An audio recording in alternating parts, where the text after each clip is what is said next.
Okay,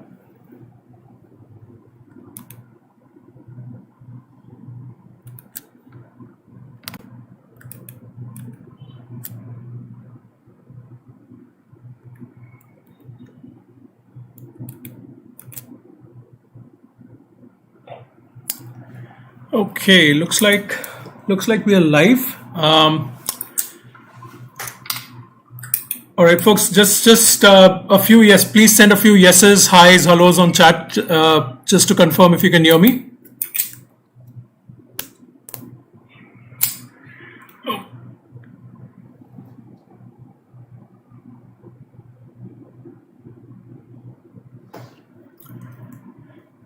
Okay, I'm seeing a few hellos. Archie, Janvi, Deepika, Vignesh, good evening. Can you guys hear me?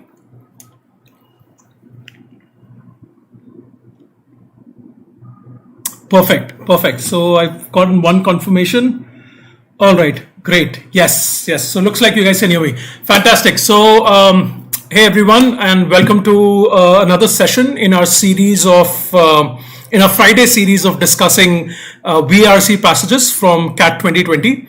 So, if you're new to this session, what we do basically is at 2 a.m. every Friday we have this series where we've been discussing CAT 2020 VARC passages from different slots.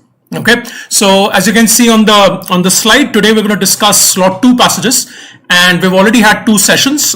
You can always access them from our channel. The recordings are available where we discuss the passages from slot 1. Okay, so we're done with slot 1 RC. Now we're going to slot 2. We'll discuss slot 3 RC, and then we'll have sessions for the VA part of each slots as well. Okay, great. So I think we can get started. Quite a few of you are already in. Now, again, before I forget to introduce myself, I won't go into the details. Most of you, I'm sure, have attended the previous sessions, but my name is Jatin. I'm a verbal ability coach with 2IM. I take care, my focus is on verbal ability coaching for CAT. And then again, I mean, I have about 18 years of corporate experience, out of which the last 12 years were at Google. I quit my job at Google last year to take up my passion of English teaching full time, right? And that's how I got into verbal ability coaching for CAT, okay, and other competitive exams. All right, great. So, so as I said, we're going to discuss slot 2 passages today. Now, I'm really hoping that you've already read these passages. That is, and I've constantly sort of reminded you of that, right? To make the best use of this session, please read these passages beforehand and come prepared for the session, okay? You don't need to solve the questions beforehand. We'll solve the questions together. I will discuss the passage as well, but it's important that you read it at your own speed and comfort. And then when I'm discussing, you can match your understanding with my explanation, okay? So, if you haven't read it today, it's okay, but from next time onwards, please read these passages and come prepared. Okay, that is how you'll make the best use of this session. All right, fantastic. Okay, so just give me 1 second. Let me just do a quick check if everything is okay, and then we'll get started. All right, perfect. So folks, let's make it interactive based on your feedback last time. As you can see in our YouTube channel chat, the lag has been reduced to 30 seconds. Initially, it was quite a big lag. So if you send one message, you have to wait for some time before sending another message. We got some feedback last time. Thank you so much about reducing the time. So now we've reduced the time to 30 seconds. Okay. So let's make this interactive. But of course, it goes without saying, please don't spam the chat. Okay. All right. Fantastic. Let's get started, folks. So the first passage that we're going to discuss today is about visual cultures. Okay, there are 2 passages. We'll start with visual culture. Right, so what I'm going to do is I'll take you through this passage. We will make notes, as I've said, very small notes for each paragraph. I'll explain the whole passage and then we'll start discussing the questions. Okay, all right. So I'm not going to be checking the chat when I'm discussing the passage. Once I've completely explained the passage, I'll check the chat and I'll answer your questions if there are any particular questions about understanding some elements of the passage that you're having difficulty understanding. Okay, all right, let's get started.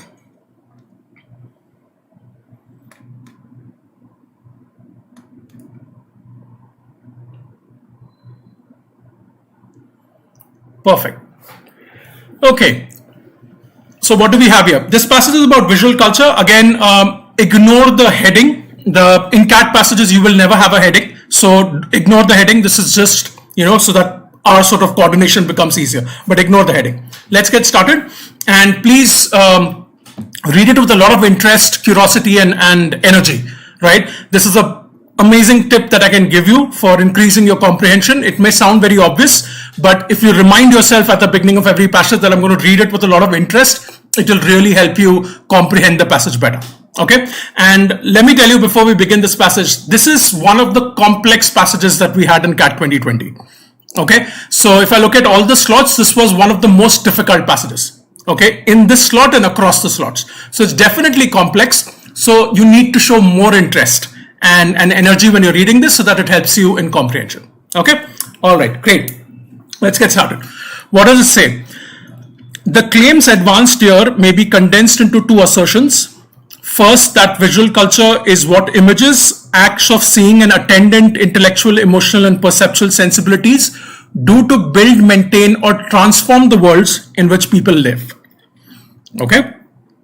And second, that the study of visual culture is the analysis and interpretation of images and the ways of seeing or gazes that configure the agents, practices, conceptualities, and institutions that put images to work. Okay, so it's kind of a loaded paragraph, right? And look at the way it starts. It says the claims advanced here. What is here? We have no idea. Because what they've done is they've picked this passage from the middle of a sort of like a larger piece of writing. Okay, so they do that in CAT. They just pick like sections from the middle of a write-up. And so you have no context about what has happened before, so it becomes even more complex to understand. And that's what's happening here. Okay, all right, but no worries. We don't have to bring in extra knowledge. We will try our best to understand based on what has been given to us. Okay, all right, it's an interesting passage. So here, if I were to ask you what is the main idea for a quick note that we make, right, for this paragraph, there are two aspects being discussed here. First, it's defining what visual culture is all about. Okay, so it says, assertions have nothing but strong statements, right? So if a statement of a fact or belief is really strong, that's what an assertion is. So there are two very strong statements here. One is the definition of visual culture, right? It explains that. And second, it talks about what is study of visual culture. So there are two aspects here. There is definition of visual culture, and then there is the study of visual culture. That's what the first paragraph talks about. That's the main point in the first paragraph. Okay, all right. Accordingly, the study of visual culture should be characterized by several concerns. Okay, so now the second paragraph sort of carries on with the aspect of study of visual culture. The definition is done. They've spoken about, introduced the study of visual culture as well, and now they're elaborating on that. So it says, accordingly, the study of visual culture should be characterized by several concerns. Okay.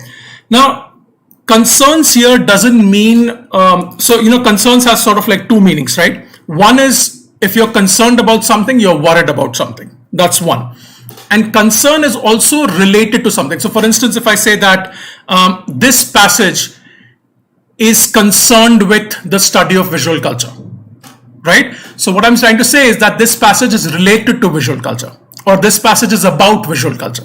Right? So here, when they say characterized by several concerns, concerns doesn't mean worry or of that sort. Concerns just means that, okay, this is an important element of the study of visual culture.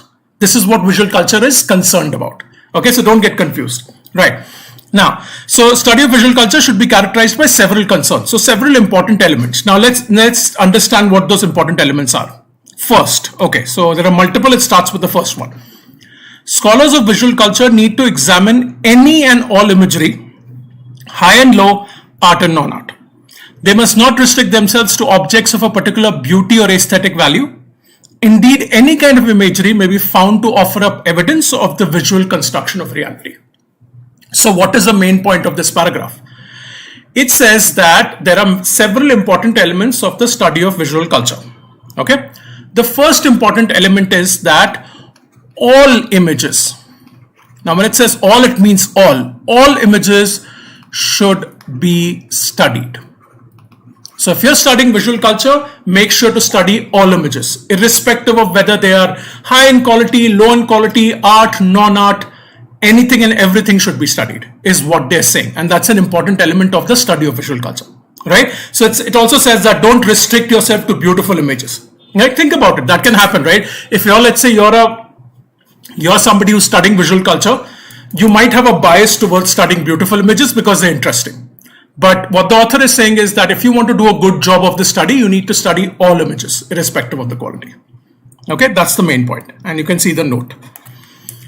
All right, okay, so this is a long paragraph. Now, in case of long paragraphs, folks, feel free to break it if it's logical, and you can make multiple notes. So we can break this paragraph into two parts and then make quick notes for each of those parts. So you can do that if that's easier for you. Okay. All right. So second important element of the study of visual culture. Second, the study of visual culture must scrutinize visual practice as much as images themselves. Okay. Now the previous paragraph was talking about scrutinizing images. So saying that all images should be studied. Now it's talking about visual practice. So the practical element of this study of visual culture is what this paragraph is focusing on. Okay. So let me just start again. So second, the study of visual culture must scrutinize visual practice as much as images themselves, asking what images do when they're put to use. Okay, so this is the practical element of that study. If scholars engaged in this enterprise inquire what makes an image beautiful or why this image or that constitutes a masterpiece or a work of genius, they should do so with the purpose of investigating an artist's or a work's contribution to the experience of beauty, taste, value, or genius. Okay, so I'm going to break this paragraph like this. I'm going to talk about this first and then we'll talk about the second part. So what is it saying? It's saying that the visual practice, the practical element also needs to be scrutinized. Okay, and it's the author is recommending an approach that you can follow when you're studying visual culture. And the approach is that the purpose, okay, the main purpose should be of investigating an artist's or a work's contribution to the experience of beauty, taste, value, or genius. So if you're studying visual culture, if you're studying visual images, your purpose should be to investigate what the artist or the work's contribution is to the experience of beauty, taste, value, or genius. Right? So we are now, this is a purpose that the author is recommending. That go with the purpose of investigating the artist or work's contribution. That's what the author is saying. Right? So it's giving you an approach, a clear sort of approach towards the study. Keep this purpose in mind. This is very important, is what the author is saying. Okay? All right. No amount of social analysis can account fully for the existence of Michelangelo or Leonardo. Okay, so here what the author is doing is now it's giving you an example.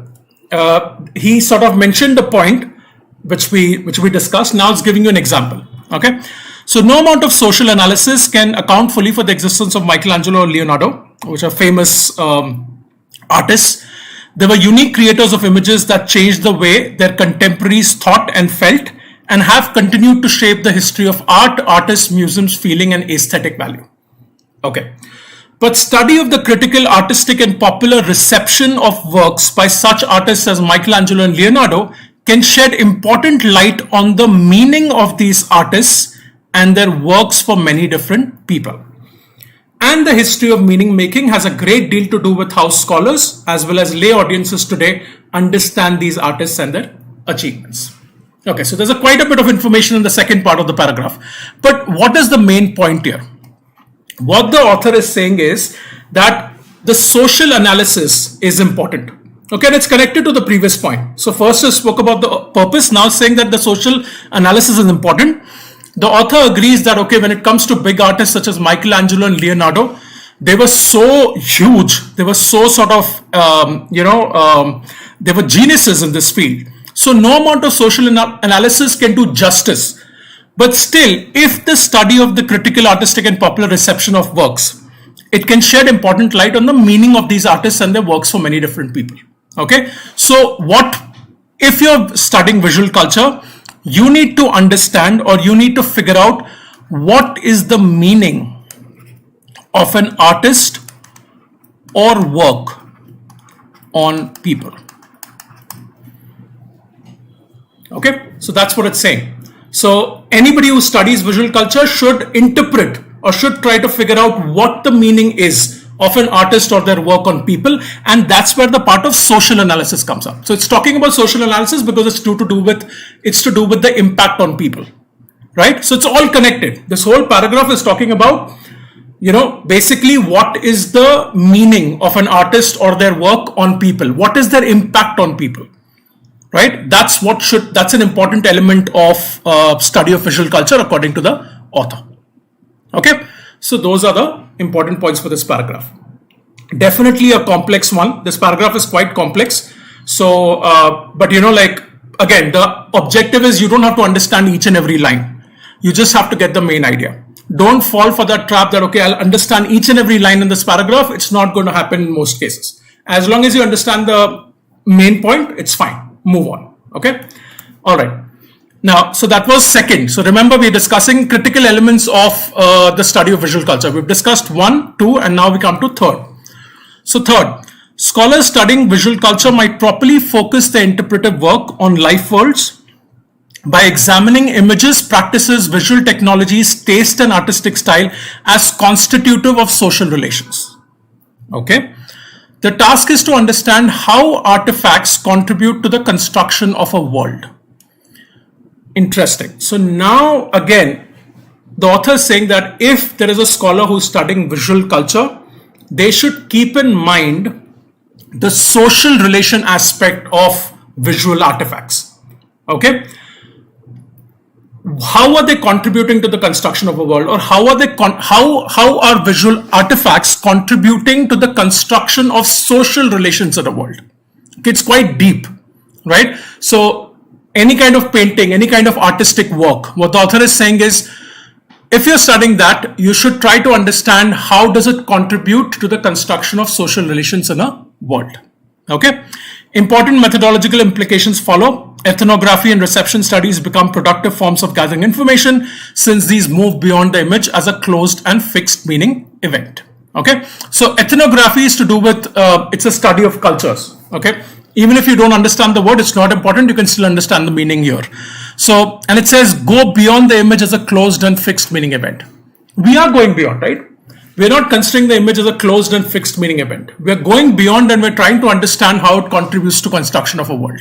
Okay, so here the main point is study how images contribute to social structure. Okay, that's the main point of this paragraph. Okay, let's move on. Now the fourth one. Scholars may learn a great deal when they scrutinize the constituents of vision. Interesting. That is the structures of perception as a physiological process, as well as an epistemological frameworks in forming a system of visual representation. Vision is a socially and biologically constructed operation, depending on the design of the human body and how it engages the interpretive devices developed by culture in order to see intelligibly. Okay, so now it's moving away from images to vision, right? Of course, see, when you're talking about visual culture, yes, the images are important, but your vision, the human being's vision, is also important, right? That's how we sort of interpret visual artifacts. So what the author is saying is that if you're studying visual culture, you should also look at the constituents of vision. What makes up vision. And he divides vision into two parts. He talks about the physiological process, which is the physical process of your eyes and vision, how you see, and the epistemological framework. So this is again a complicated word. Epistemology is a branch of philosophy which deals with the study of knowledge. Okay, so the study of knowledge and philosophy is called as epistemological or epistemology, right? So, but the main point that the author is making here is that vision needs to be studied as well. Okay, and two parts of vision: the biological one or the physiological one, and the epistemological one. Okay, which is to do with knowledge. So basically study vision, scrutinize the constituents of vision is what the author is saying. Okay. All right. Seeing operates on the foundation of covenants with images that establish the conditions for meaningful visual experience. Okay. Interesting. Now, this is one of those lines. And again, vocabulary in CAT, as I said, vocabulary, of course, is an element, but it's not the most important element in CAT, right? But sometimes one of you rare cases, you will find a word, and in order to understand this sentence, you need to know what this word means. Otherwise, a lot of times you can just understand it from context, okay? But in this case, you will have to understand what covenant is to understand this line. So covenant is basically an agreement, okay? Agreement or contract. That's what a covenant is. Okay, and then let's use this to understand the sentence. So seeing operates on the foundation of agreements with images that establish the conditions for meaningful visual experience. So what the author is saying is that you have your vision, you're seeing, and you have your images. There has to be an agreement between the both of them, between what you're seeing and what the images are. And that agreement will establish the conditions for meaningful visual experience. So it's important to have an agreement between your sort of vision and the image so that you can have a meaningful visual experience, is what the author is saying here. Okay, but the main point is about vision, studying vision as biological and epistemological. Okay, let's move on. All right, so last one. Finally, the scholar of visual culture seeks to regard images as evidence for explanation and not as epiphenomena. Okay, now what is an epiphenomena? Again, a vocabulary word, right? An epiphenomena is basically a secondary phenomena. That's what it is. Okay, so what the author is saying is that you need to regard images as evidence for explanation and not as a secondary phenomena. Okay, so these are images are concrete evidence for explanation. Don't regard them as a secondary phenomena, is what the author is saying. Okay, all right, perfect. So yeah, as I said, it's a complex passage. I'm sure many of you would have felt that, but don't worry, right? The whole idea is to learn and get comfortable with this kind of content. So let's try to understand the main point here. So what is the main point of this passage based on the notes that we've taken? Talks about visual culture, starts with the definition of what visual culture is, and then the passage focuses on the study of visual culture. And then the passage clearly talks about the important elements of the study of visual culture, right? That's the main idea of the passage. What are the important elements of the study of visual culture? And then there is 1, 2, 3, 4, 5. Okay, that's the main idea here. All right, great. Now, excuse me.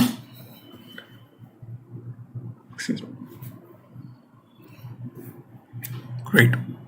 Sorry, I'm just going to have a sip of water and then we'll continue.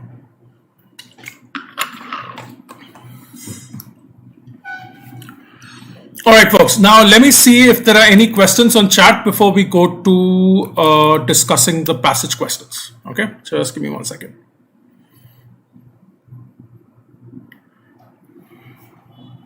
Okay, great.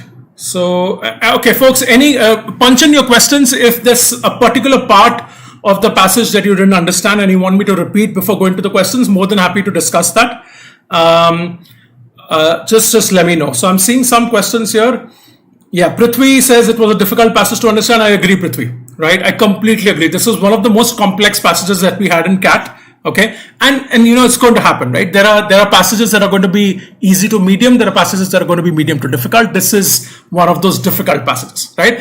In slot 1, there was elephant seals, right, which was complicated because of the analytical side of the passage. This is complicated because it's very abstract, right? It's not concrete. Elephant seals was a concrete topic, but it was analytical. Coins was a concrete topic. Vocabulary was a concrete topic. Visual culture is very abstract. And then on top of it, what they've done is they've picked it, they've gone to some sort of write up, some book or whatever, and they've picked it from the middle of that content. So we have no context about what happened before. So that's why it becomes even more complex, right? But don't worry about it, right? As long as you're understanding the main idea of the paragraphs and the passage, it's fine. You don't have to understand each and every line. Okay? All right. Okay, Princey says last para, please again. Okay, Princey, I'll explain that. Prateek has a question. What do you mean by works contribution? What do you mean by works? Where is works contribution? Let's see that. Works contribution. Yes. Okay, I think I know what you're talking about. Yes. Okay, great. So here, where does it say that? Okay, let me delete this and then we can start.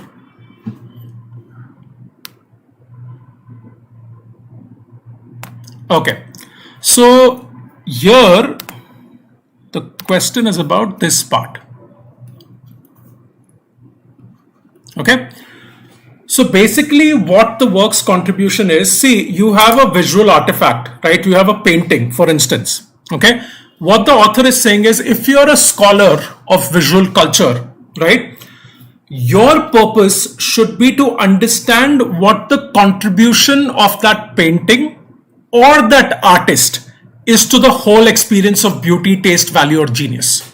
Okay, see, think about it. You're a scholar of visual culture. You are studying visual culture. Okay, so you can't just look at images and say, okay, oh, this image is beautiful, this image is ugly. Like a layman like us would do that, right? We're not scholars. So when we look at paintings, of course, if you're a connoisseur of art, then it's a different thing. But normal, like for instance, if I consider myself, I'll look at a painting and say, okay, fine, great. This painting is beautiful. This painting is not beautiful. This painting doesn't make sense. This painting is deep, blah, blah, blah, right? But a scholar of visual culture needs to really go deep and investigate. Okay, fine, there is this painting, there is Mona Lisa, there is Leonardo da Vinci, who's an artist. What is his contribution to the experience of beauty, taste, value, or genius? Right? If Mona Lisa is a famous painting, right, and look at the contribution that it has. So Mona Lisa is considered to be a very enigmatic, beautiful, a piece of genius. So that is Mona Lisa's contribution to this whole experience. The contribution is really high, right? Because it's very beautiful, very aesthetic, very deep, right? That's what they mean. So if you're studying, if you're a scholar of visual culture, the author is recommending that keep this approach in mind. Your purpose should be to investigate the contribution to the whole sort of experience that we have when we're looking at visual artifacts. Okay, so I hope that's clear. Let me see if there are other. Okay, last para, please again. Okay, great. So Princey wants us to repeat the last paragraph. Let's do that. So Princey, I'm guessing you mean the fourth one, but let's just finish that. Okay, so this one. So fourth scholars, Princey, do you mean this or the last sentence? What do you mean? I'm just trying to sort of, because the fourth one is again vision and the fifth one is just 2 lines. Which one do you want me to explain?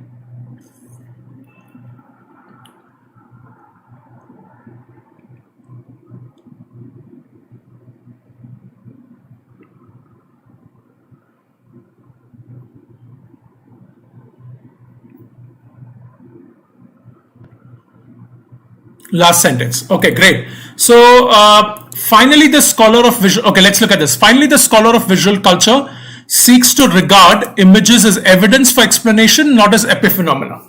Okay, so it's a complex line to understand, right? So what they're saying is that a scholar of visual culture should regard images as evidence for explanation, not as epiphenomena. So essentially, what he's saying is that images are quite critical. Okay, they're very important. You have to regard images as evidence for explanation of certain aspects. Don't consider them as a secondary phenomena. Consider them as a primary phenomena, is what the author is saying here. Okay, so I'll leave this here. Okay, there is a question which is connected to this line. So when we solve the question, this will become even clearer. Okay, but in an exam, right, when you have this sentence, see, this is an example of a sentence most likely you will not understand because you might not know what epiphenomena is. Okay, now you know. Now you need to remember. But what if you didn't know epiphenomena? It can happen, and it's very difficult to understand it through context as well. So this is a line that, don't worry about it when you're reading the passage for the first time. If you don't understand it, it's just one line. It's okay. Leave it. But if there is a question, then you can come back and spend some time there to figure out, looking at the options, elimination, to figure out what it means. But right now I can tell you that, okay, don't consider it as secondary phenomena, consider it as primary phenomena. Okay, and then we'll go deeper into it when we look at options. All right.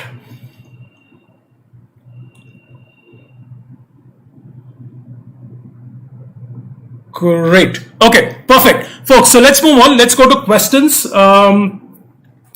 Okay, somebody wants second paragraph. So Abul, let's come back to it. I'll come back to it. Let's look at questions first. If there is no question about the second paragraph, then great. But otherwise, I'll definitely cover second paragraph later. Okay, let's carry on. So I hope you've understood the main aspect of the passage. It's all about critical elements, important elements of the study of visual culture. Okay, now let's do the questions. Okay, now folks, what we're going to do is I'm going to show you the question, and then we're going to have a poll on our YouTube live stream, which will be posted by our team. And I want you to look at the question and submit the poll. So don't send your answers on chat, just use the poll and choose whatever option you think is the right option. Okay, so we're trying this for the first time. Hopefully it will work. Okay, but if it doesn't work, our apologies. We're still sort of learning this whole aspect of it. Okay, all right. So this is your first question. The poll should be live now.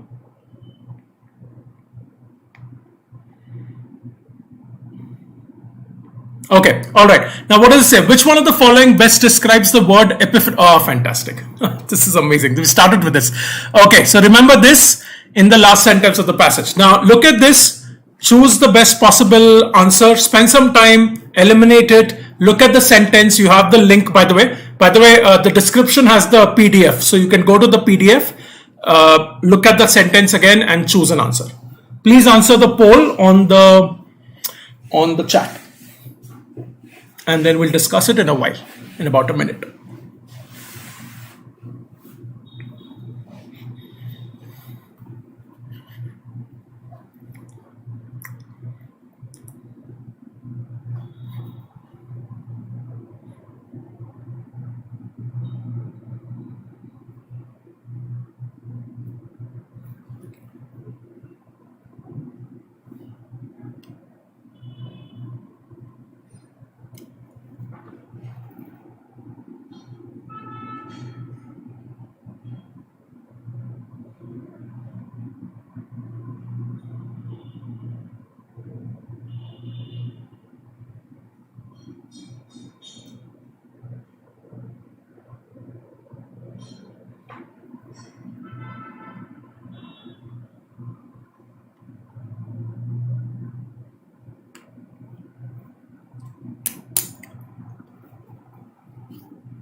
Okay, folks, let's take 15 more seconds and then we'll end the poll in about 15 seconds. Okay, so please submit your answers.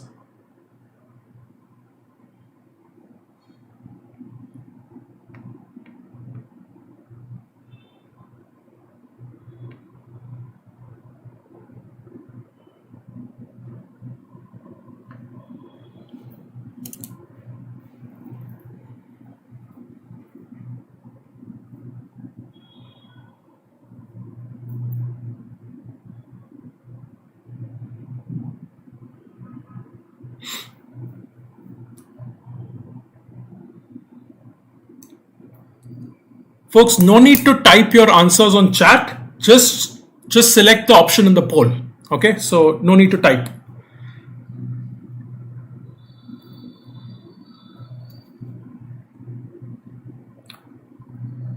All right, the poll should be ending any second, and it's ended. Fantastic, and it worked. Beautiful.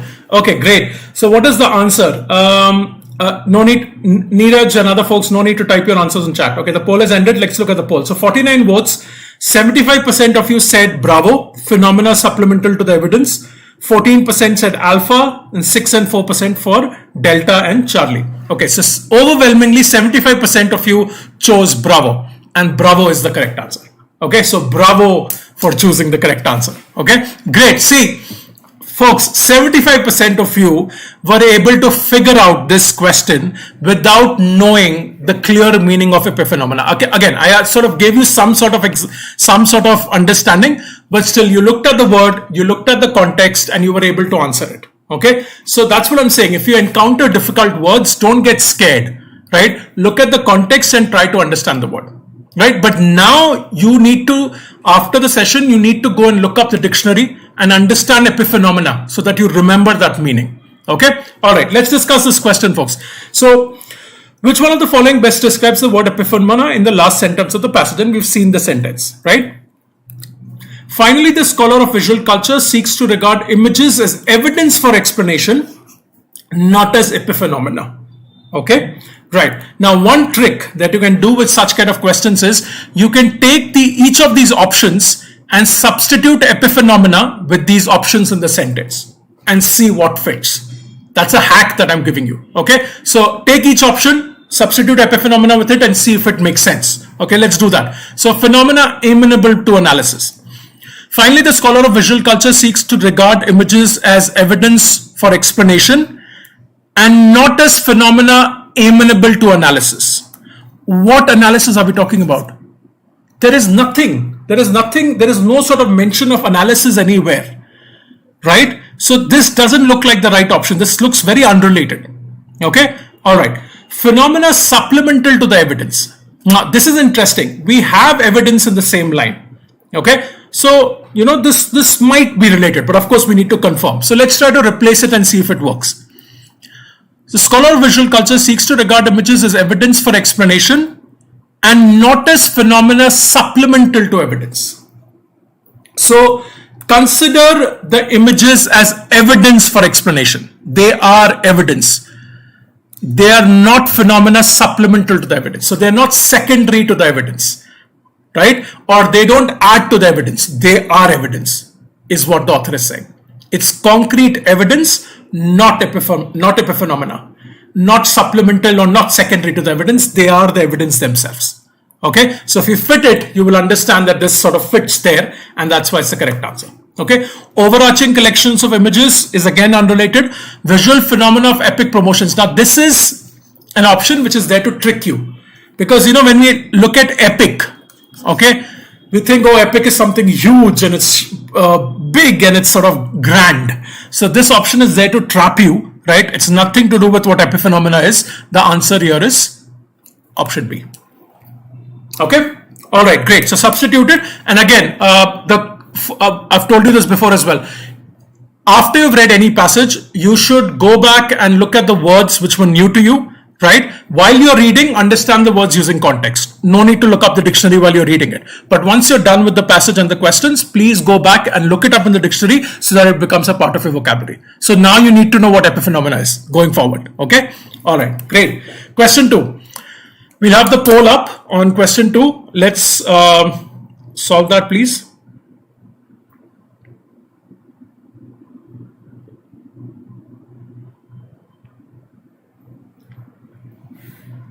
Okay, great. All of the following statements may be considered valid inferences from the passage except. Okay, be careful, there is except here. Okay, inferences, as you know, is basically drawing understanding from the existing information in the passage. Okay, so what kind of understanding can you draw from the contents of the passage is what inference is. Okay, so 3 are valid inferences, 1 is not a valid inference. You need to choose the one that is not a valid inference. Okay, go for it.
Okay, we'll end the poll in 15 seconds, guys. So just submit your answer, please.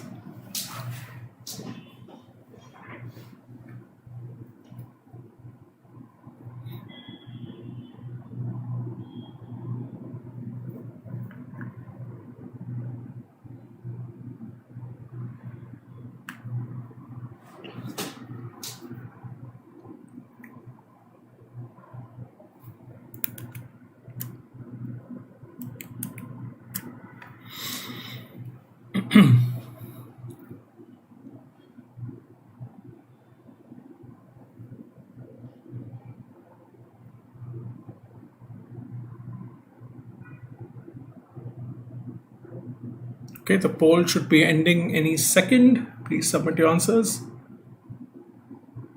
And it's done. Okay, all right.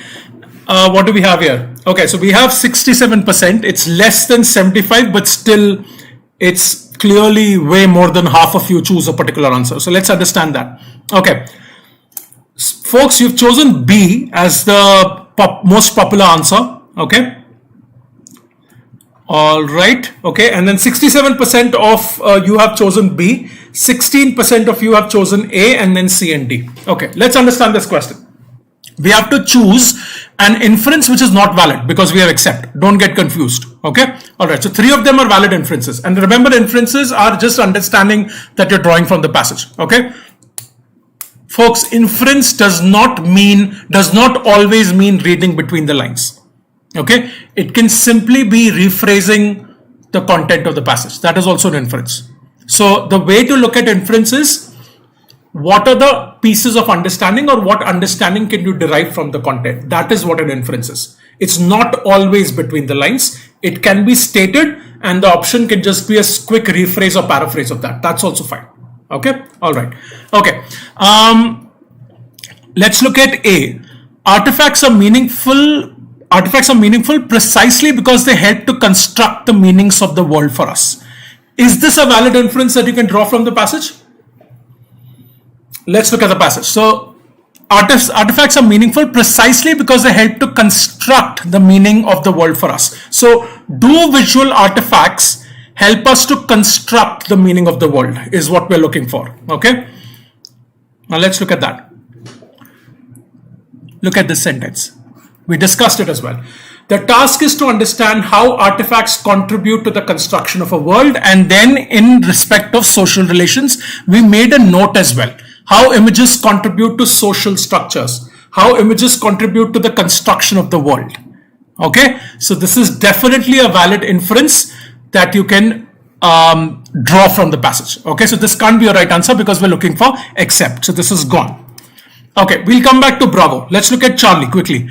Understanding the structures of perception is an important part of understanding how visual cultures work. There is a lot of talk about perception, right? It talks about constituents of vision, right? It talks about, okay, fine, there is the biological process and the epistemological process and all of that, okay? So those are all structures of perception, structures of vision, and that's an important part of understanding how visual cultures work because the passage clearly talks about it, right? It says, fourth, scholars may learn a great deal when they scrutinize the constituents of vision, that is the structures of perception. It clearly says that. Okay, so this is important. The vision perception part was mentioned, so this is a valid inference that you can draw. So this is not your answer. Delta, visual culture is not just about how we see, but also about how our visual practices can impact and change the world. Again, going back to what we discussed, right? Visual practices do impact the world. Right, and in the first paragraph it talks about that as well, isn't it? Let's see. Where is it? Study of visual culture that configure the Asians. Sorry, 1 second. I think this is again contributing to the construction of a world, right?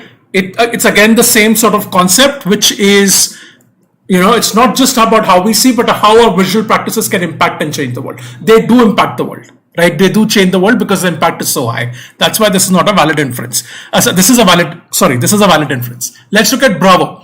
Studying visual culture requires institutional structures. What are institutional structures?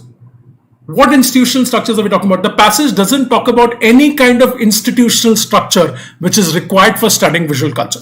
Okay, without which the structures of perception cannot be analyzed. It doesn't talk about this at all. Okay, so that's why the correct answer is Bravo. Okay, most of you got that.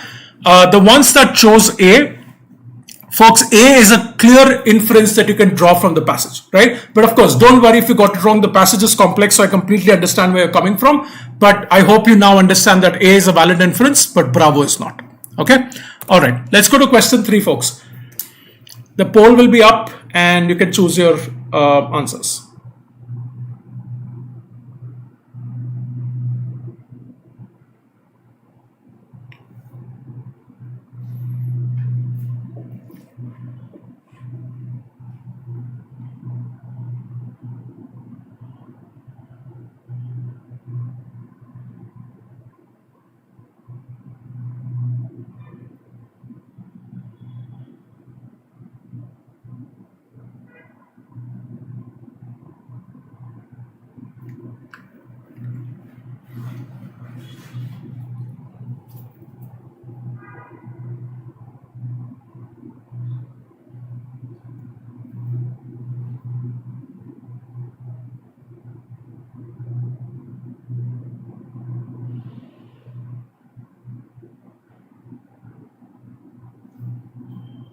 Folks, in questions like this, when they're talking about a specific sentence, feel free to go into your PDF and look at the sentence again, look at the context around the sentence as well. Just don't look at the sentence, look at the sentences before, after, right? So that you understand the context and then interpret the sentence. Okay?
All right. Okay. So the poll has ended.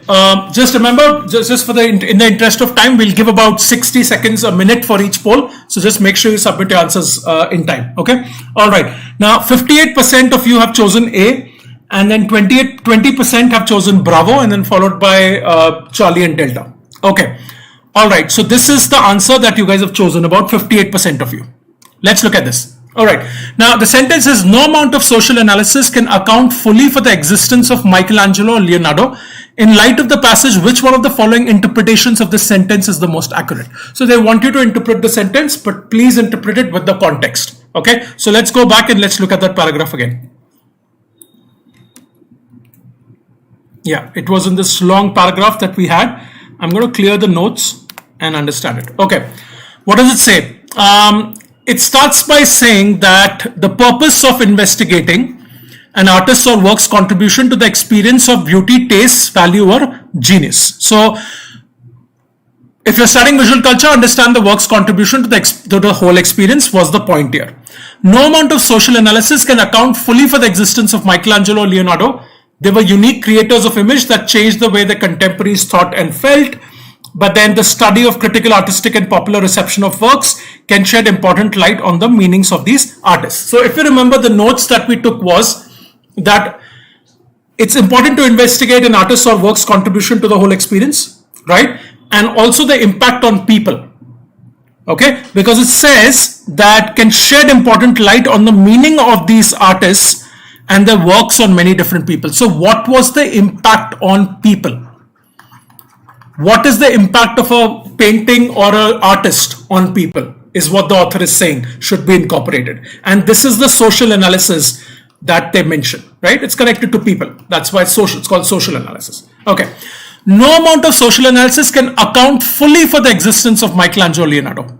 Okay, but still, if you study it, it can shed important light. So what they're trying to say is, and we discussed this, Michelangelo and Leonardo are huge artists.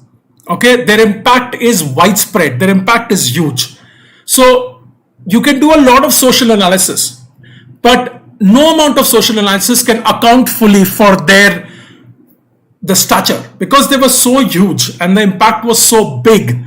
That's why what the author is saying is that it's impossible to do social analysis that will fully account for the existence of Michelangelo Leonardo. But still, the author goes on to say it's still important. It's fine. Even if you're not able to account fully, it's fine, but still do it because you need to understand the impact on people. Okay, that's what it means when you look at the context. Now let's look at the sentence. Okay. Social analytical accounts of people like Michelangelo or Leonardo cannot explain their genius.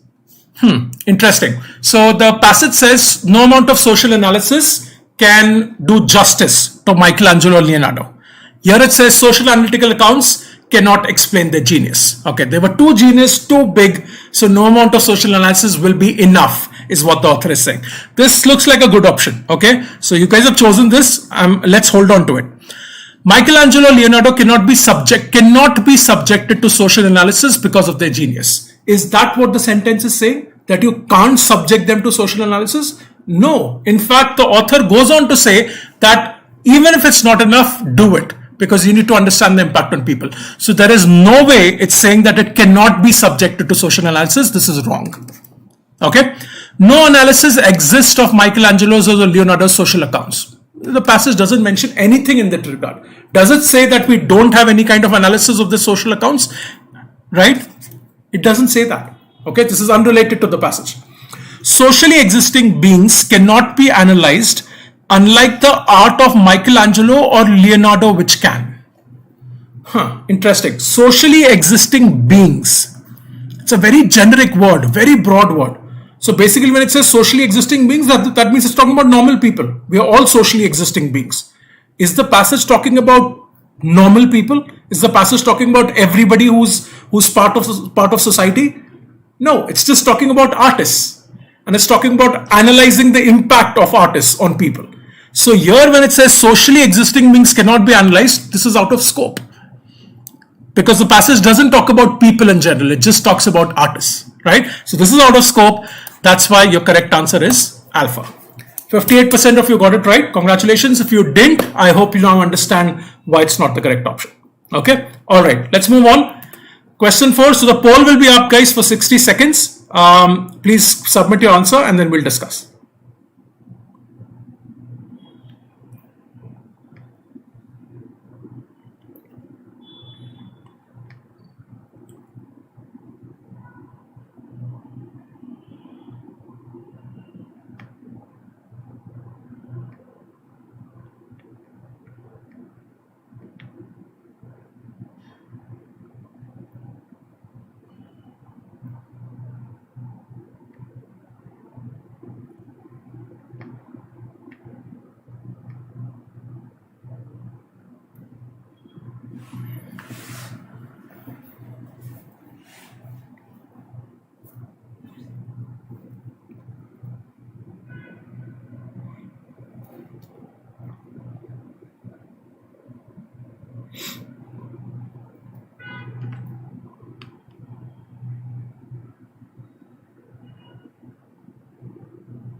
Okay, we'll end the poll in 30 seconds, folks. So please submit your answers.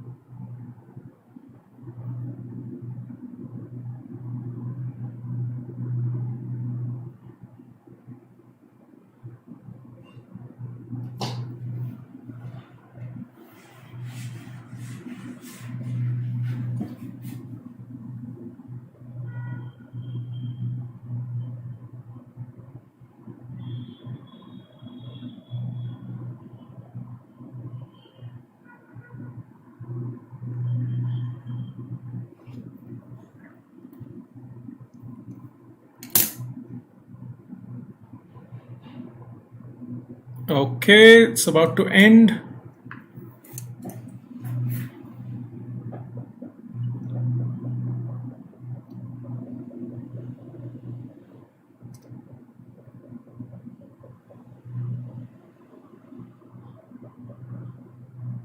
Great. Okay. All right. So 60% of you, it's quite overwhelming. So 60% of you have chosen alpha. Okay. 20% of you have chosen Bravo, and then there is Charlie and Delta. All right, 45 votes. Perfect. Okay, let's look at this. Seeing operates on the foundation of covenants with images that establish the conditions for meaningful visual experience. In light of the passage, which one of the following statements best conveys the meaning? So again, a question which focuses on a specific sentence. So again, go back, look at the context, and then answer this question. Covenant, yes. Here, again, one of those rare situations where it will be great if you understand what a covenant is. Okay, otherwise from context, it's a little difficult to understand that line. Okay, so it happens rarely in CAT. Most of the times you will be able to understand the words using context depending on your reading skills. But here, as I said, covenant means an agreement or a contract. Okay, now folks, again, for vocabulary, the best way to, I always say don't mug up lists of words. That never helps. But when you're doing your RCs, and after you're done with the RC, with the questions, whatever words you don't understand, go back and look it up in the dictionary. So now you should know what covenant is. So if it comes in your exam, you should know what covenant is. Okay? All right. Let's look at that sentence and we'll try to understand in the passage. Okay. A lot of notes again. Sorry, I keep adjusting my laptop. It screws up the visual. Just give me 1 second. I'm just going to clear this whole thing. Okay. All right. Here's the sentence. We have to look at context as well. Okay. So what is the context? So fourth, it says, so this is a paragraph that talks about studying the constituents of vision as biological and epistemological. Okay, so that's what it is. All right, great. We know the context. Seeing, okay, operates on the foundation of agreements or contracts with images that establish the conditions for meaningful visual experience. Okay, so it's saying that you have your vision, you have your images, there is a contract between the vision and images, or there is an agreement between the vision and images that basically establishes the conditions for meaningful visual experience. So in other words, you can have a meaningful visual experience if there is an agreement between what you're seeing and the images, is what the line is saying. Right? Okay, because of course, when you're seeing something, you need to have a meaningful visual experience. You need to draw some meaning out of it. That will only happen if there is an agreement between the images and your vision, is what the author is saying here. Okay, all right, let's look at options. So here we can use elimination to figure out the ones that that doesn't make sense. Okay, let's look at alpha. Sight becomes a meaningful visual experience because of the covenants of meaningfulness that we establish with the images we see. This seems a very good option, right? Sight becomes a meaningful visual experience because of the agreements of meaningfulness that we establish with the images we see. So vision, images, and the agreement of meaningfulness. This is a very good option that you guys have chosen. So let's hold on to this. The way we experience sight is through images operated on by meaningful covenants.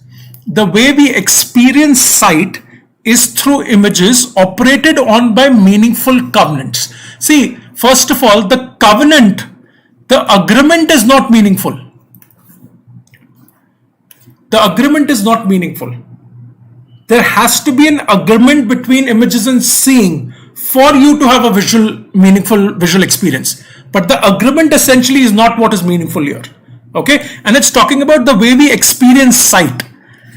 It's not just about experience sight, it's about drawing meaning out of your sight, drawing meaning out of your visuals. Okay, so there are two parts which are going wrong in this. So this is not your answer. Charlie, images are meaningful visual experiences when they have a foundation of covenant seeing them. Images are meaningful visual experiences when they have a foundation of covenant seeing them. Again, this option is distorted, right? The covenant is between images and vision so that you can have a meaningful visual experience. So this is a distorted option, right? This is not the right option. Okay. Delta. Sight as a meaningful visual experience is possible when there's a foundational condition established in images of covenants. Completely distorted. What is images of covenants? Doesn't make sense.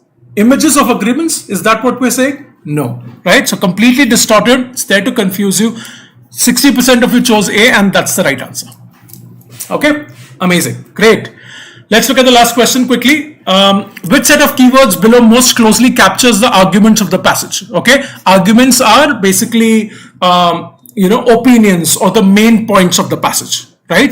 That the author is putting in front of you. So remember, this is not in a sequence. Okay, it's not like it starts with scholars, goes to source. There is no sequence here. You just have to pick an option which closely captures the main arguments of the passage, the main opinions, the main claims made by the author. Okay? All right. So the poll will be up for 60 seconds, folks. Choose your answer, please.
Okay, we'll end in 30 seconds, folks. Please submit your answers.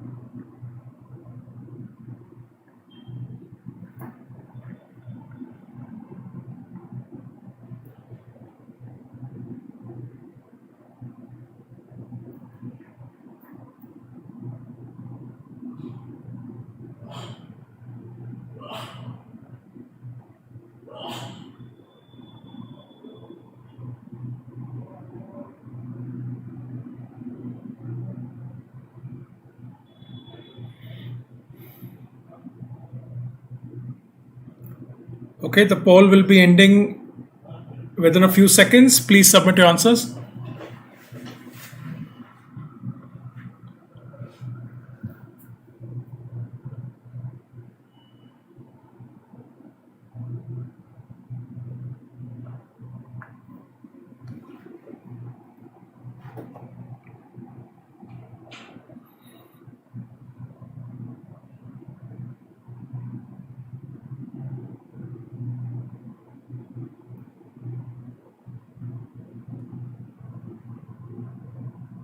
Great. Okay.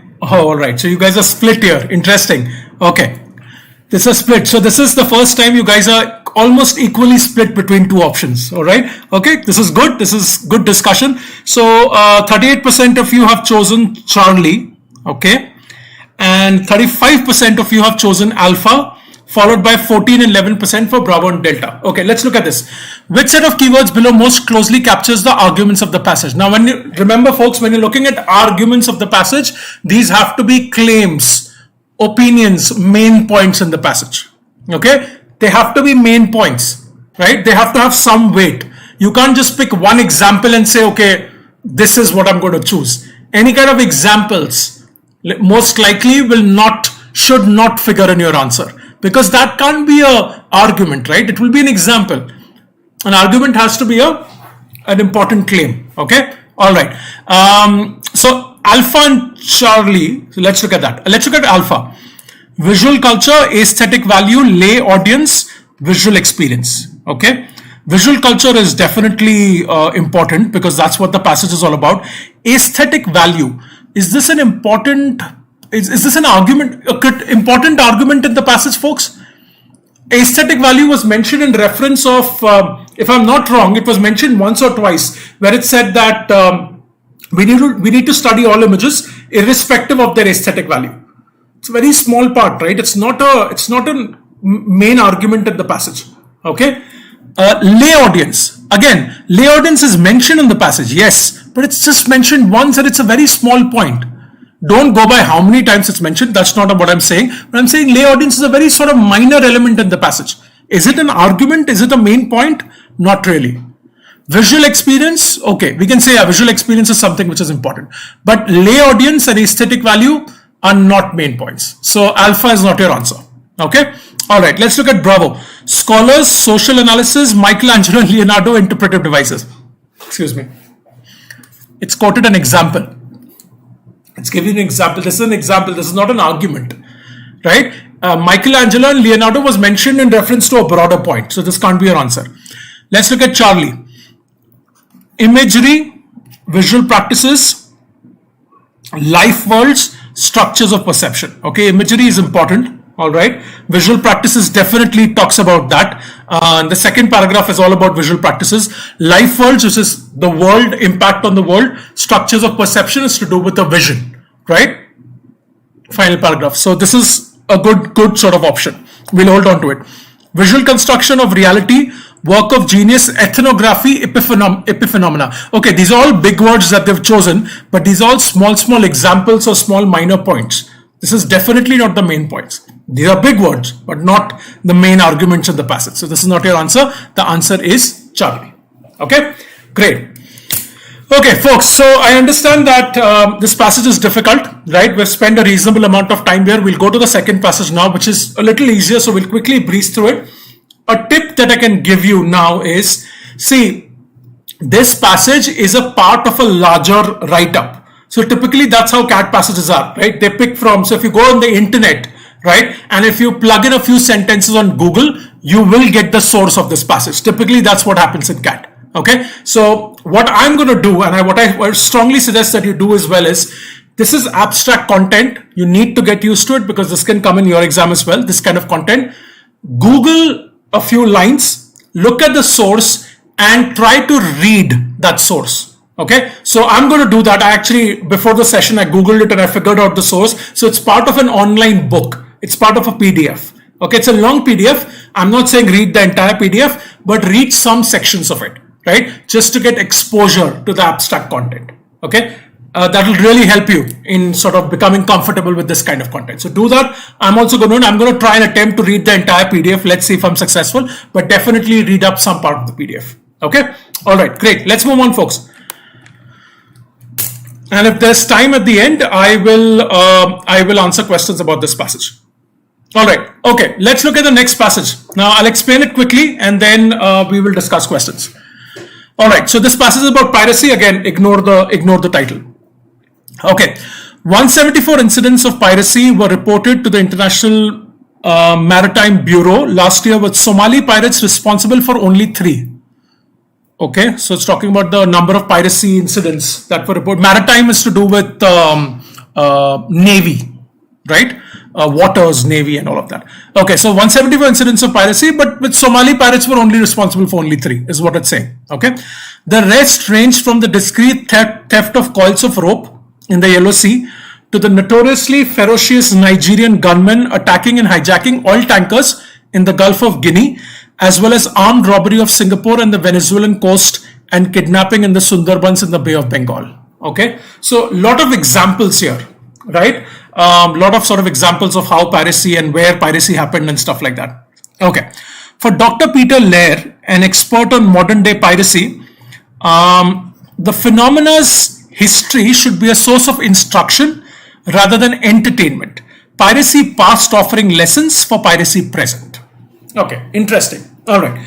Now, if this is where you need to understand the main point of this paragraph. See, this is a paragraph where the author starts with examples. So all of this actually till Bay of Bengal is all context. The author is giving you context and then the author comes to the main point, right? So understand that because you need to figure out the main point of that paragraph, right? So if I ask you the main point of the paragraph, the main point is not that Somali pirates were responsible for 3 or Nigerian gunmen attacked and hijacked oil tankers. That's not the main point. These are just examples and context. The main point is what Dr. Leher is saying, right? That to understand piracy, right? The piracy past, sorry, my writing is atrocious. Okay, so the main point is that the piracy past is important for present. That's the main point. Understanding the piracy past is important to understand the present. Okay, because it offers lessons for the piracy present. That's the main point. Rest of it is all context. Okay, all right. But where does piracy begin or end? Okay, according to Saint Augustine, a corsair captain once told Alexander the Great that in the forceful acquisition of power and wealth at sea, the difference between an emperor and a pirate was simply one of scale. Okay, by this logic, European empire builders were the most successful pirates of all time. A more eclectic history might have included the conquistadors Vasco da Gama and the East India Company, but Leher sticks to the disorganized small fry, making comparisons with the renegades of today possible.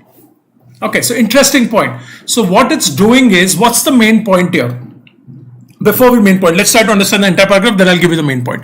So in the beginning, the author compares, interestingly, he compares emperors with pirates. Okay, so he's saying that the difference between an emperor and pirate was simply one of scale when you consider the forceful acquisition of power and wealth at sea. So see, emperors in the, when we used to have wars way back in time, emperors used to forcefully acquire land, right? That's how they, so for instance, Alexander the Great did that, right? He sort of forcefully acquired land by getting into wars and stuff, and that was very common. The whole European sort of like the British doing that with us and with other countries, this was very common in the past. So the author is comparing emperor and pirates, saying that the only difference is of scale. Pirates on a small scale, emperors on a wide scale, but basically emperors are pirates, is what the author is saying. So by this logic, sorry, 1 second.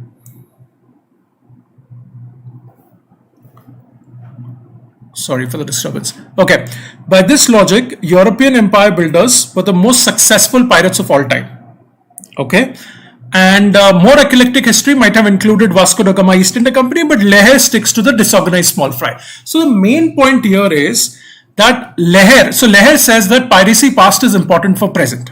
Okay, and Leher basically what he does is he sticks to the disorganized. So when he's analyzing the past, when Leher is analyzing the past to borrow lessons, he doesn't look at the emperors and the big sort of European empire builders. He looks at the disorganized small fry. He looks at the small pirates. And he does that because he wants to compare with the present. Right? See, previously we had emperors and kings acquiring land. We don't have that anymore. Okay? So what Leher is doing is he's purposely only looking at the small pirates of the past so that he can borrow lessons for the present, which only has small pirates. We don't have emperors now. Okay, so that is the main point. And the secondary point is that emperors and pirates were quite similar. The only difference was scale, but Leher doesn't look at emperors, he looks at the small fry or the small pirates, is what it is. Okay, so the main point here is for Leher, this is Leher's view. So there's a past present comparison. So to do that, he only looks at the small pirates. He doesn't look at the emperors or the huge sort of kings, okay, because he wants to make a comparison, right? Okay, let's move on. The main motive for piracy has always been a combination of need and greed, okay? Why toil away as a starving peasant in the 16th century when successful pirate made up to 4,000 pounds on each raid? That's a huge amount. Anyone could turn to freebooting if the rewards were worth the risk. Okay, so here the main point is, again, here he gives us sort of like he elaborates on it, but he's basically saying, the author is saying is that the motive of piracy was need and greed. So pirates were forcefully acquiring wealth at sea because either they had a need for it, maybe they were poor, or they were just greedy. Because, if you can get 4,000 pounds, the best of people can get greedy, right? Okay. Increased globalization has done more to encourage piracy than suppress it. Okay. And then it's talking about globalization, the link between globalization and piracy. European colonialism weakened delicate balances of power, leading to an influx of opportunists in the high seas. A rise in global shipping has meant rich pickings for freebooters. Leher writes, it quickly becomes clear that in those parts of the world that have not profited from globalization and modernization, and where abject poverty and the daily struggle for survival are still a reality, the root causes of piracy are still the same as they were a couple of 100 years ago. Okay, so he's clearly talking about the link between globalization and piracy. So what the author is saying is that globalization has increased. Of course, we live in a global world now. We are a connected world.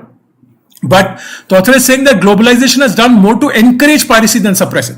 So globalization has actually increased piracy, right? So he talks about European colonialism weakening delicate balance of power, global shipping, right? We have so much of shipping that happens between countries. So that's why piracy has increased, because there's more for pirates to sort of forcefully acquire now. And then Leher says, it quickly becomes clear that in those parts of the world that have not profited from globalization, the root causes of piracy are still the same as they were a couple of 100 years ago. So in the past, it was need and greed. Leher is saying it's still the same. So he's comparing past with present, remember. He's borrowing lessons from past. So he's saying that in the present day also, in spite of globalization, it's still need and greed, because of which piracy happens, right? And what he also says is try to understand that word. In those parts of the world that have not profited from globalization and modernization, and where there's poverty. So globalization has happened, but it hasn't benefited all countries. There are countries in the third world which have not benefited, which are still very poor. So for instance, Nigeria is a very poor country, still. So there is still need and greed there. Okay, they haven't profited from globalization and modernization. They are very poor. That's why they resort to piracy, is what Leher is saying. Okay, all right. So again, he's saying that past and present, the root causes are the same. Okay, that's the main point of this paragraph. Okay, and of course, there's a part of globalization as well. Modern pirate prevention has failed. Okay, this is a strong statement. So, okay, after the French yacht Le Gonat was ransomed for 2 million in 2008, opportunists from all over Somalia flocked to the coast for a piece of the action. A consistent rule even today is there are never enough warships to patrol pirate-infested waters. Such ships are costly and only solve the problem temporarily. Somali piracy is bound to return as soon as the warships are withdrawn. Robo-shipping, eliminating hostages, has been proposed as a possible solution, but as Leher points out, this will only make pirates switch their targets to smaller carriers unable to afford the technology. So the main point again is the first sentence, where he's saying that number of efforts have been taken to prevent pirates, modern efforts, but they have failed, is what the author is saying, right? And then he gives you examples. He talks about ransom, he talks about not enough warships, right? There are warships, but they're not enough because the waters are so huge. So there were never enough warships to patrol pirate-infested waters. The ships are costly and they only solve the problem temporarily. The moment you withdraw the ships, the Somali piracy comes back. Okay, automated shipping, eliminating hostesses have all been proposed but haven't worked. Okay, so basically modern piracy prevention initiatives have failed is what the point is, with several examples. Okay, his advice isn't new. Proposals to end illegal fishing are often advanced, but they are difficult to enforce. Investment in local welfare put a halt to Malaysian piracy in the 1970s, but was dependent on money somehow filtering through a corrupt bureaucracy to the poor on the periphery. Okay, diplomatic initiatives against piracy are plagued by mutual distrust.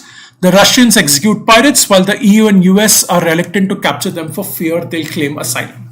He's just elaborating on the previous point. He said that modern piracy prevention has failed.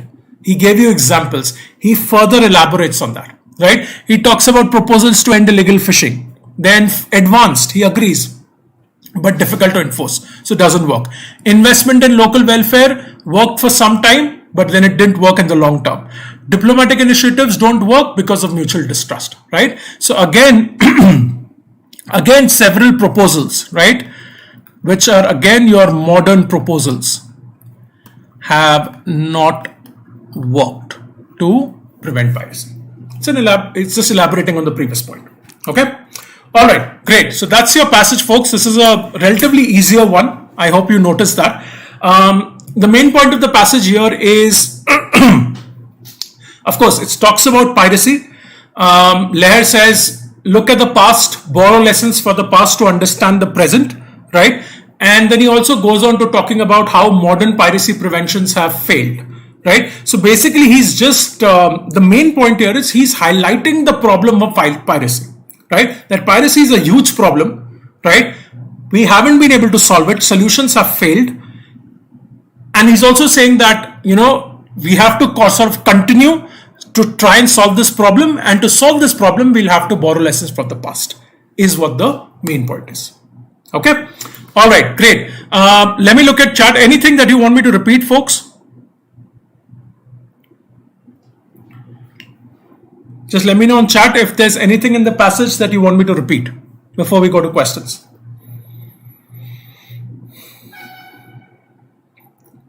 Any word that confused you, again, try to understand words through context. But even if you were not able to understand in spite of context, let me know. I'll explain what that word is.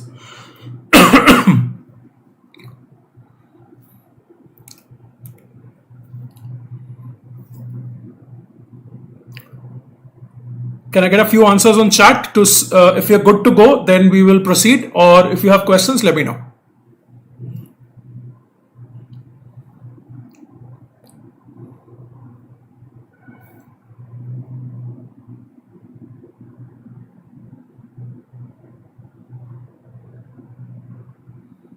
Periphery, okay. Pranish, periphery.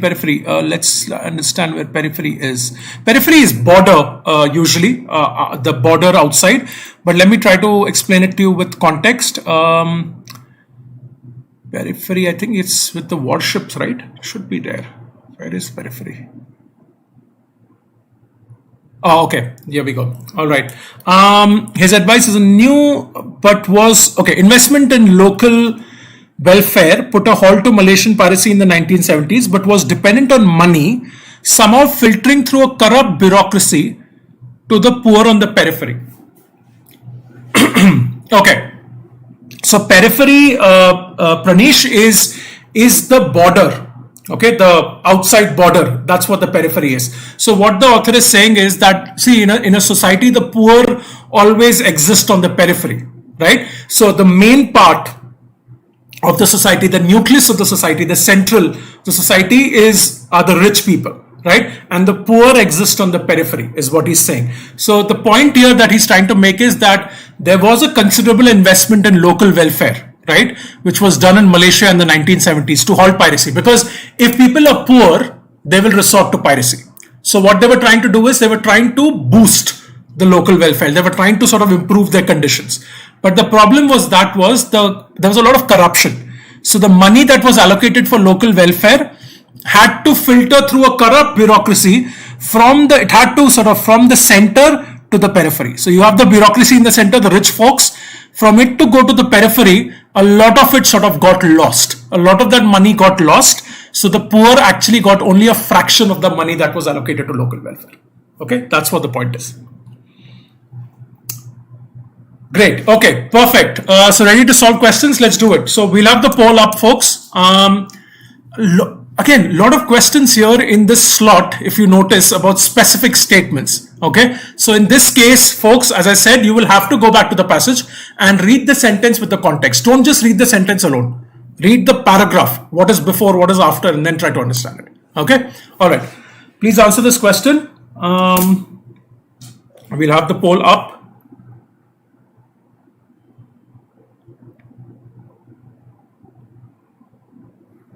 Great, the poll is up. Please answer it and then we'll discuss it.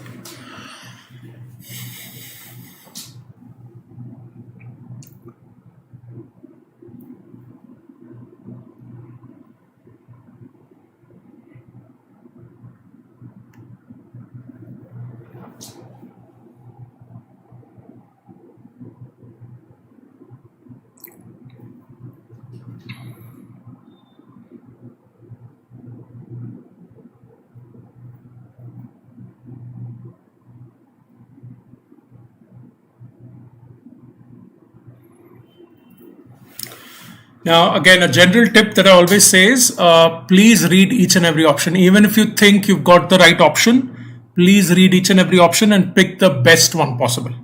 Okay, so there can be two very close options. Typically, that's what happens. So it's important to read all the options and then choose.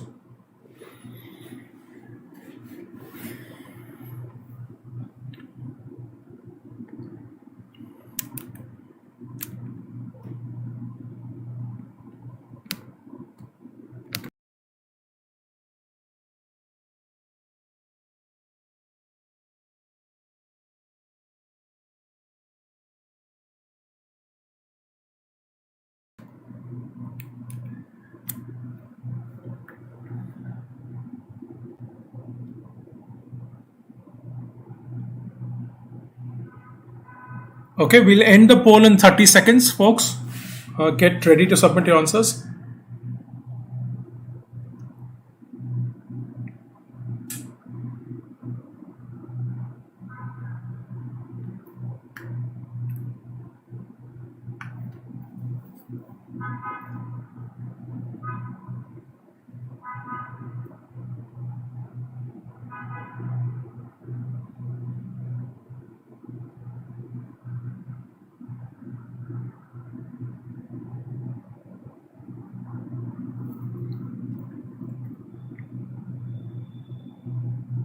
Okay, last 10 seconds.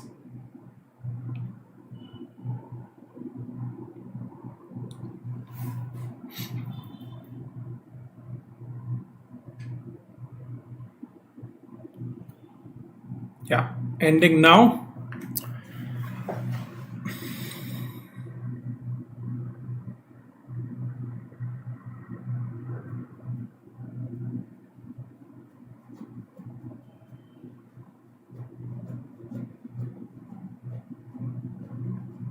Great. Okay.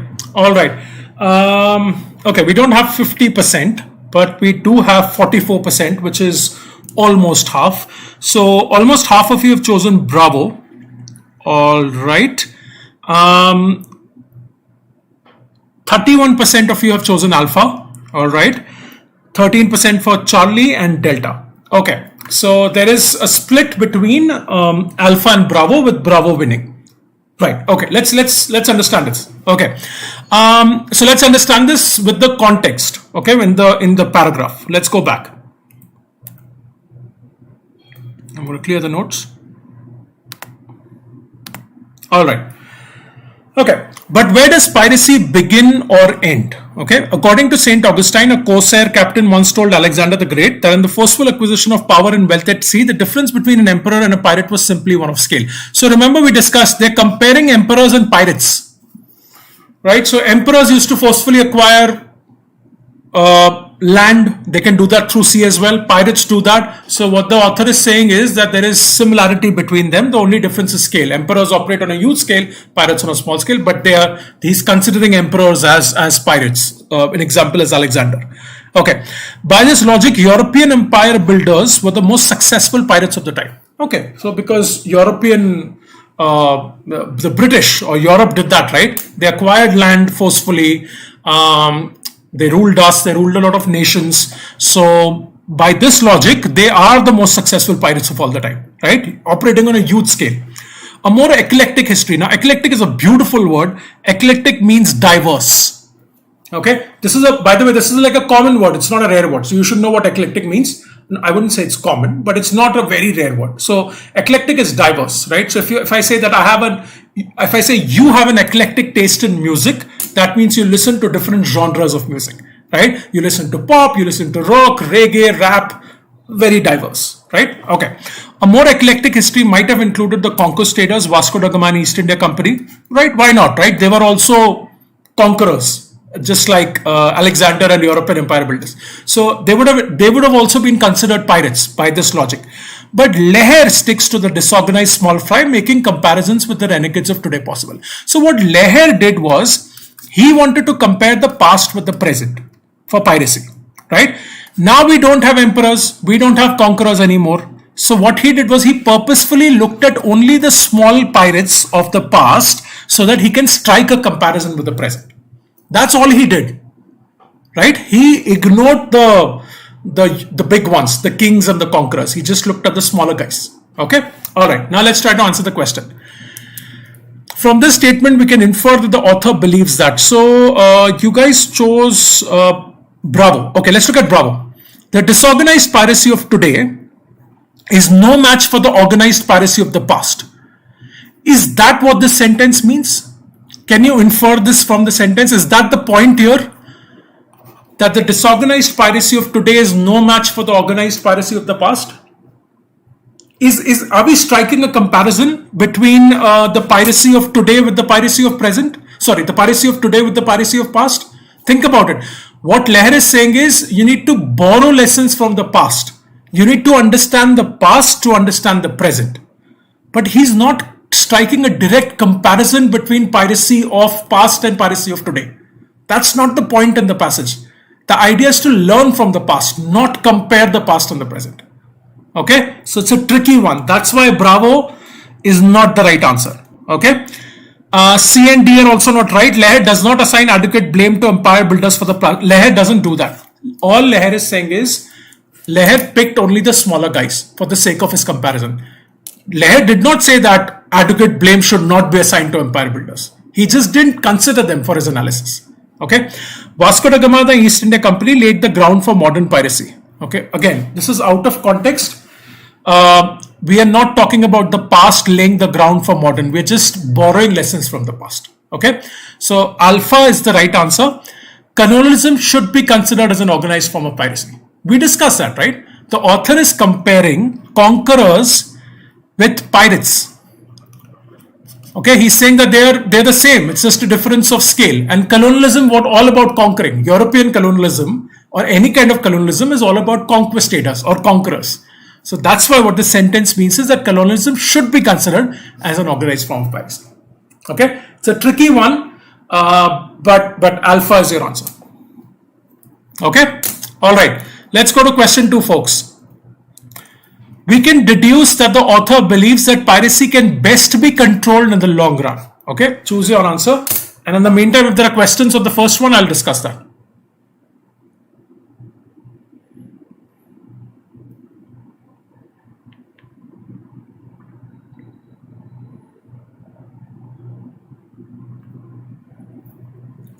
Let me know if you have questions about question 1 while you're answering question 2.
Okay, the poll will be ending in about 20 seconds, folks. So please punch in your answers.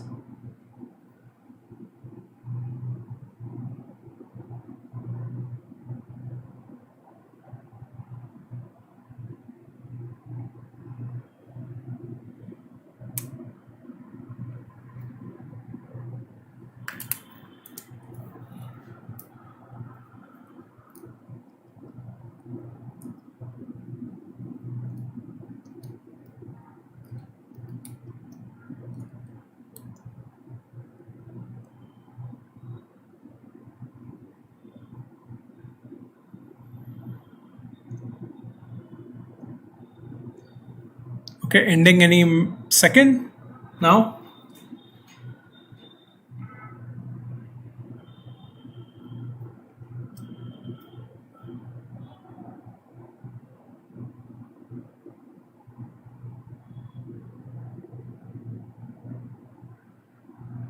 Okay, I'm just waiting for the answers.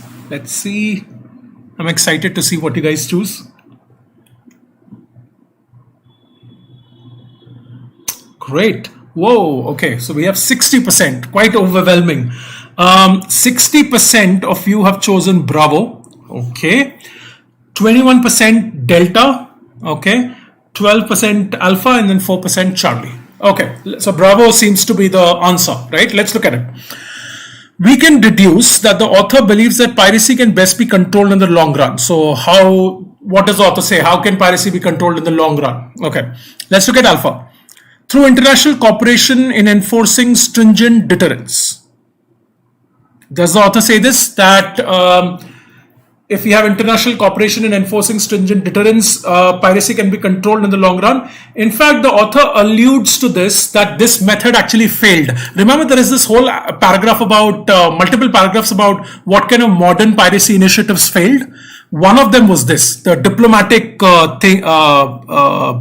initiative. So it says, diplomatic initiatives against piracy are plagued by mutual distrust. Somebody was asking me what diplomatic initiatives are. So see, diplomatic initiative is basically, let's say, if two countries the government of two countries get into an agreement, right? Let's say if we're trying to prevent piracy, let's say the countries in the Southeast Asia continent, let's say India, Singapore, Malaysia, they get into this sort of agreement or joint effort to end piracy. That would be a diplomatic initiative, right? So it's basically a diplomatic initiative is an agreement or a joint initiative between governments of two countries or more countries, right? Okay, so the author actually talks about it, that international cooperation or diplomatic initiative hasn't worked because it's plagued by mutual distrust. Okay, all right, so this hasn't really worked. Okay, the author basically alludes to that. Okay, if we eliminate poverty and income disparities in infected regions, this is an interesting option that you've chosen, right? See, Leher does talk about that. Leher says, and that's actually a quite important point here. See, here when he says that past, present root causes are the same, need and greed is the same, right? Then he talks about globalization. And then he also says that parts of those world that have not profited from globalization. So globalization hasn't benefited every country. Nigeria is one example, which is very poor. So because they are poor, they still have that need and greed, and that's why they're resorting to piracy. Okay, all right.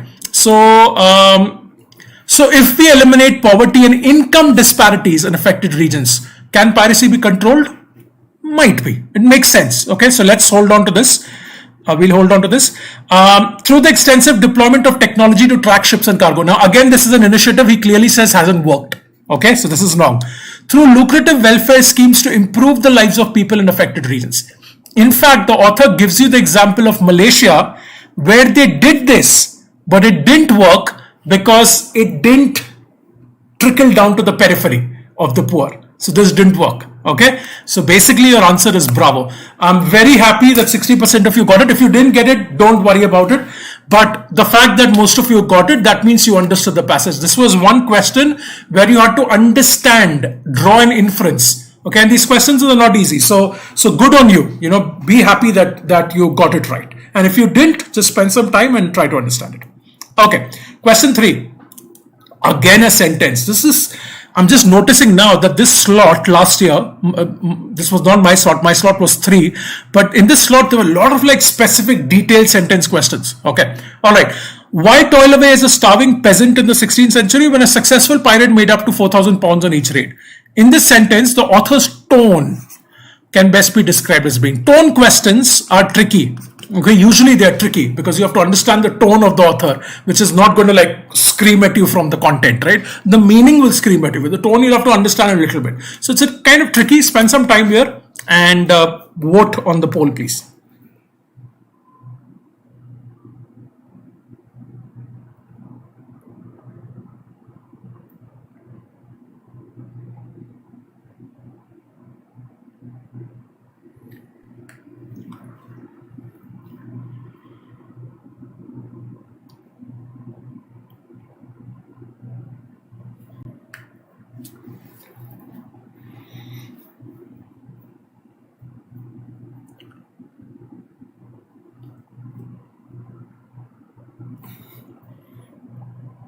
Excuse me.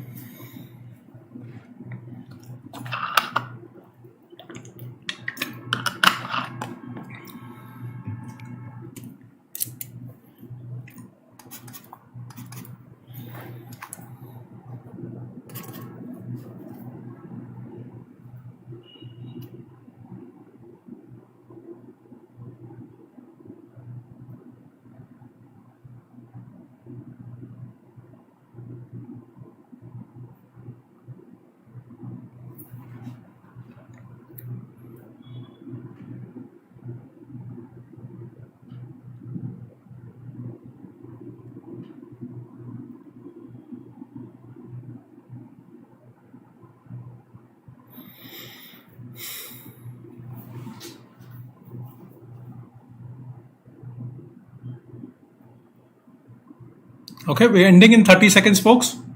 Please get ready to submit your answers. I know there are words which might throw you off. Don't worry. Just choose the best option that you can choose depending on context, and we'll discuss those words.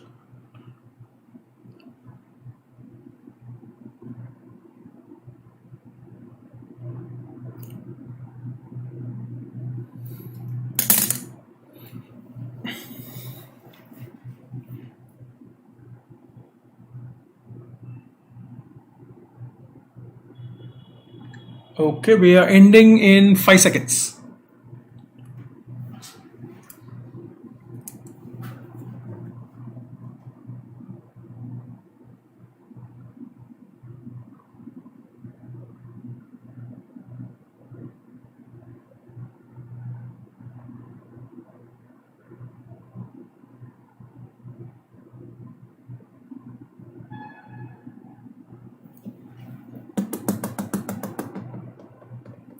Okay, we got 40 votes. Punch in your votes. We're ending any second.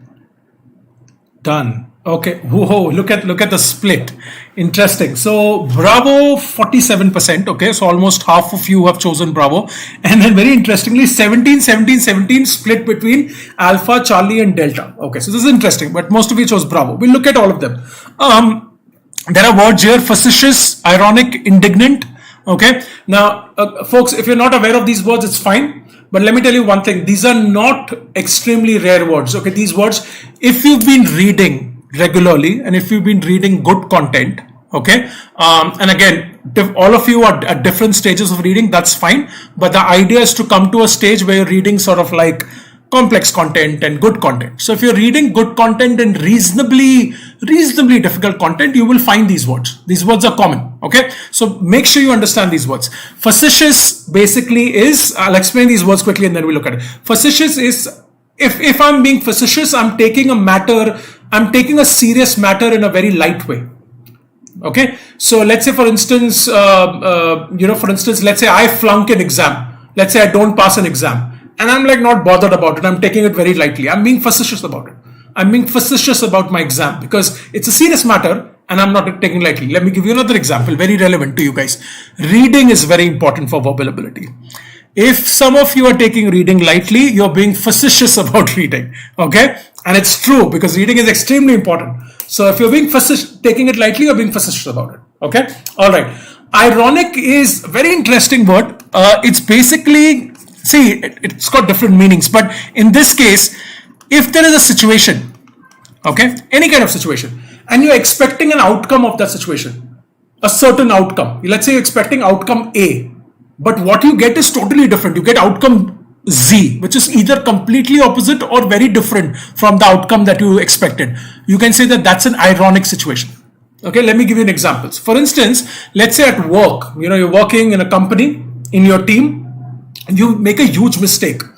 Okay, a huge mistake that can impact your team's performance, right? I don't know if you like random example. Let's say you crash a server, to software development, you crash a server, right? I'm just giving you a very random example. Now, you would expect that mistake to happen a very negative impact on the team. But let's say that mistake ends up improving the performance of your team. That would be an ironic situation. It's kind of humorous, right? You're expecting a certain outcome, but you get the totally different outcome. So that's an ironic situation. That's irony. Okay. All right. Indignant means, let's say if indignant is basically being angry. Let's say if you're being treated unfairly. Okay. Or if somebody that you know is being treated unfairly, you can be indignant at that unfair treatment. So for instance, let's say you see that, okay, women in your office are not being treated properly. There is a gender divide. Okay, that's unfair treatment. So as a man or a woman, you can feel indignant towards it. Okay, so annoyed at unfair treatment. That's what indignant. Okay, quickly. So what is the tone here? So folks, look at it. He says, why toil away as a starving peasant? And you can go back and look at context as well. Why toil away as a starving peasant in the 16th century when a successful pirate made up to 4,000 pounds on each raid? Think about it. Look at the situation. There is a peasant who's toiling away. That means he's working really hard in the 16th century. He's working really hard. He's putting in a lot of effort in the sun or whatever. He's putting in a lot of effort. But he puts in a lot of effort, but still the returns that he gets is very less. And look at a pirate which puts minimal effort and makes 4,000 pounds on each raid. In this situation, you would expect the peasant to not be starving and make more money than the pirate. But the outcome is very different. The pirate is making more money even by putting less effort. So this is ironic. Okay, and that's why the answer is ironic. Okay, great. Spend some time understanding irony. Look it up. Look up the facetious, indignant. Please understand. For tone questions, these are important. Irony comes up a lot. Okay, so understand that. Okay, last question. Please choose your answers and then we'll wrap it up.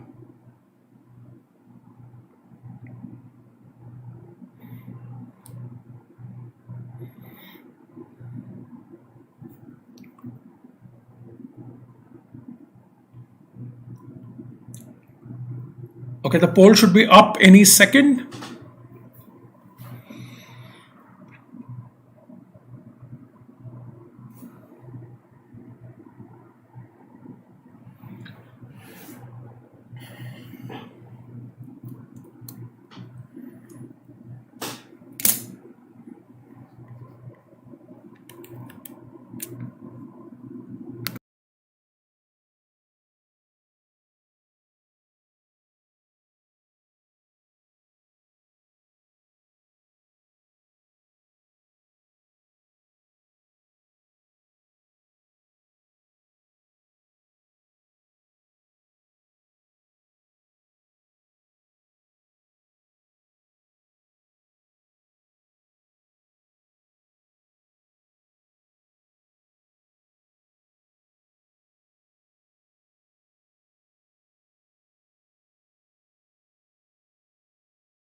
I'm sorry, folks. I was on mute. I didn't realize. Oh my God. Okay. No, I was just saying, Aditya, I like the way you are looking at that question, the facetious one. I said what I was saying is very nice way, interesting way, very incisive way of looking at it. I will explain that. Okay. Let me just quickly understand. I'm sorry, I was on mute. I didn't realize I was drinking water.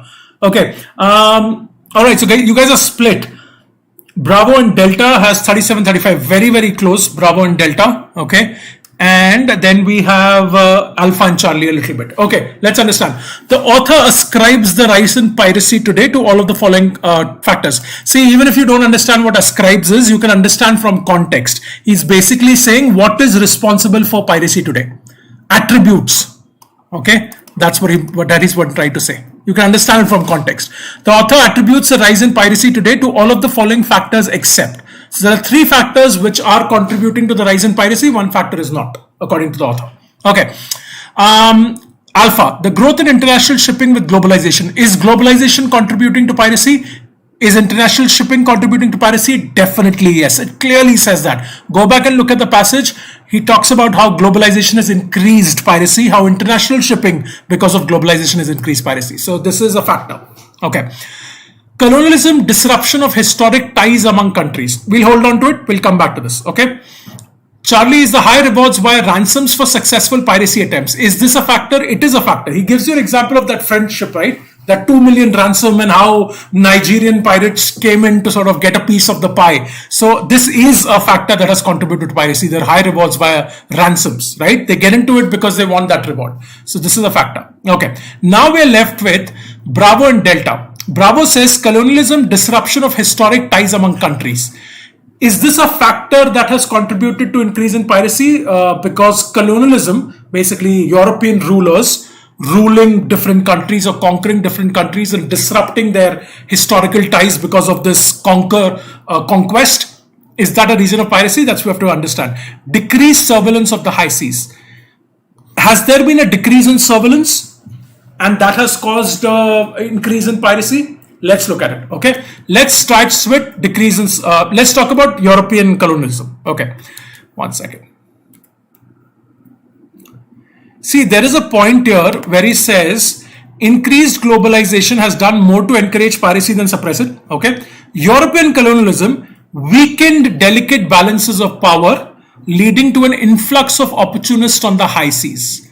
So European colonialism did weaken delicate balances of power because they conquered different areas and different countries. The past balances of power, which were already delicate because of how the land was split, that got weakened.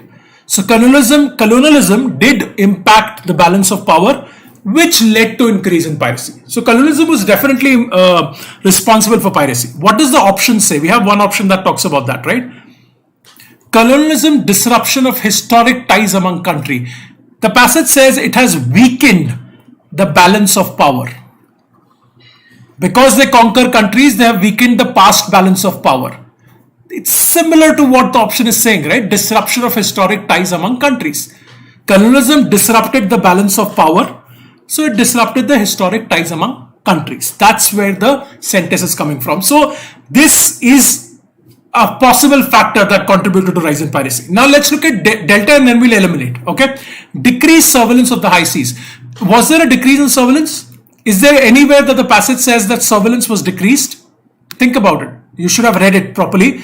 See, it says a consistent rule even today is that there are never enough warships to patrol pirate infested waters. Such ships are costly and only solve the problem temporarily. Somali piracy is bound to return as soon as the warships are withdrawn.